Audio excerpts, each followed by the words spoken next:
So the Brazilian Federation has seen plenty of turmoil in recent weeks, and in the most recent development, former Federation President Ednaldo Rodrigues officially dropped his appeal to keep his position after he was removed by a Brazilian court last week.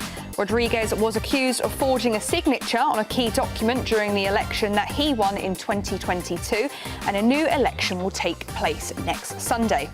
Taking a look at some notable events under Ednaldo Rodrigues, they lost in the quarterfinals of the 2022 World Cup and the 2024 Copa America. And it's reports that Carlo Ancelotti will be heading over to Brazil in this May. And currently they are in fourth place in CONMEBOL qualifying for 2026 World Cup. We'd love you to kind of unpack all of this happening over in Brazil at the moment. Brazilian FA president has obviously been asked to step down. And given all these legal issues surrounding his name, is it really a big surprise?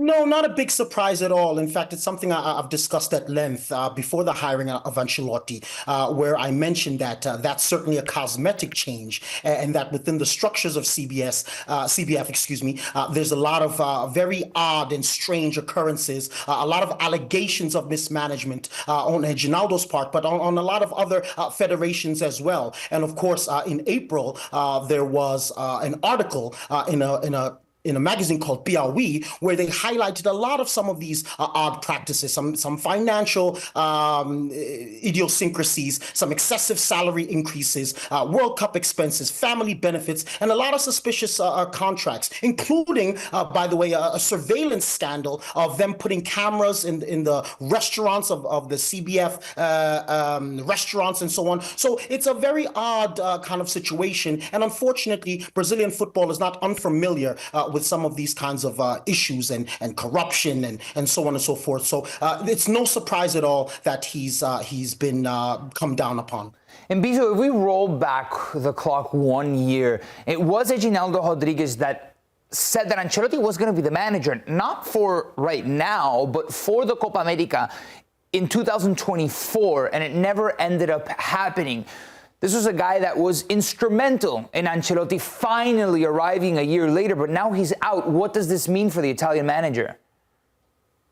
Well, Ancelotti himself has come out and said that, look, I'm not in agreement with Ednaldo himself. I'm in agreement with the CBF, and I'm going to honor my contract with the Brazilian national team. And obviously, while Ednaldo himself was instrumental in the hiring of Ancelotti, certainly one of the biggest pulls for the Italian manager was the fact that he'll be training some of the most talented players in the world, players that he's familiar with, obviously, many of them, having coached them at Real Madrid, and he's coached many Brazilian greats during his tenure as a manager in European football. So while obviously this might destabilize the entirety of the nation, I don't think Ancelotti is too worried about what's happening in the background. And let's be frank, Italian football has itself had quite a number of different scandals, AC Milan, Juventus.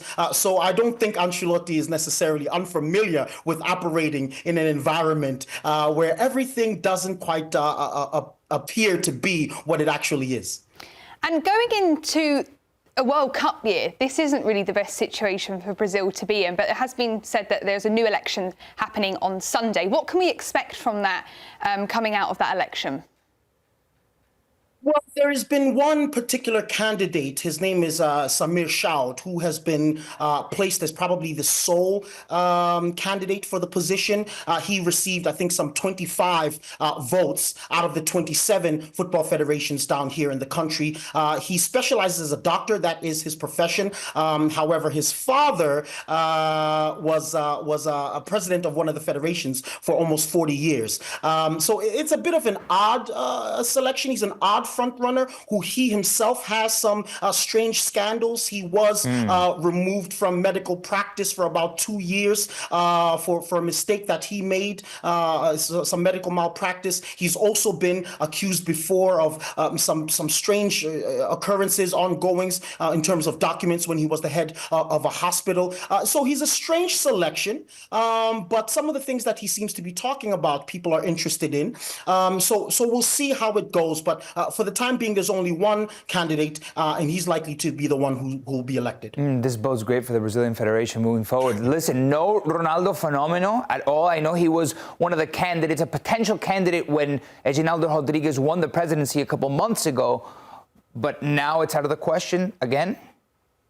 Yeah, it seems like it. In fact, he recently came out in an interview on Band News speaking about how he doesn't believe that there'll be any changes, that despite the fall of Ednaldo, he doesn't believe that moving forward there's transparency, that there's hope for the restoration of Brazilian football. He, of course, in the past has complained about the barriers of entry for those who don't form part of this cabal, this group that seems to be going on within the CBF and the politics of Brazilian football. And so he's absolutely out. And in fact, Samir Shoud himself came out and spoke about how he thinks that Ronaldo's approach with the federations wasn't quite the correct one, and that he should have approached them personally, but he approached them via email.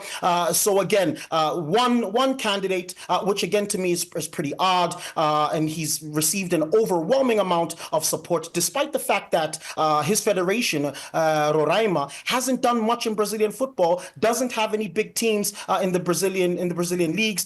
So it's difficult to understand why he's the choice and why so many other potential candidates have been discarded. But that's the reality that we're living in Brazilian football at the moment. All right, let's talk about the men's national team now, Mbizo, and the timeline moving forward. Real Madrid plays their last game on Sunday. Are we expecting Carlo to jump in a plane, like at halftime and arrive in Guarulhos by the time that the game's over to start coaching this national team? I mean, look, he's coming. That's no question. The contract hasn't changed. It hasn't been affected. The interim president, who was the vice, Fernando Sarni, has said that he's not going to alter the agreement at all. And again, Ancelotti has affirmed his commitment to the national team. And so we're waiting for him to arrive and to announce his squad for the upcoming matches against Ecuador. And I think it's also Paraguay in the next window. And so we're all a go. And obviously, we do hope that the national team will improve. But again, will that necessarily improve the current ongoings in Brazilian football? We're not so sure medium to long term. But in the short term, we just want victories, man.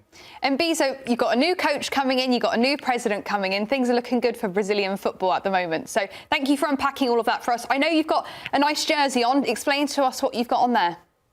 Yes, thank you so much. Well, I'm a teacher at Marista Quijo Cezano down here in Brazil, in Sao Paulo. And some of my youngsters have just started a football club. And I promised them that I would give them a shout out here on Golazo. And so I'd like to do that. They are Pequeninos FC. This is their jersey. And I love supporting young people who organize themselves to do great things. And so this is a shout out to all my kids. Rafa, well done, kiddo. Vamos Pequeninos Futebol Clube! Send one over. I'll wear it for Footy Kid Friday, Mbizo. Força!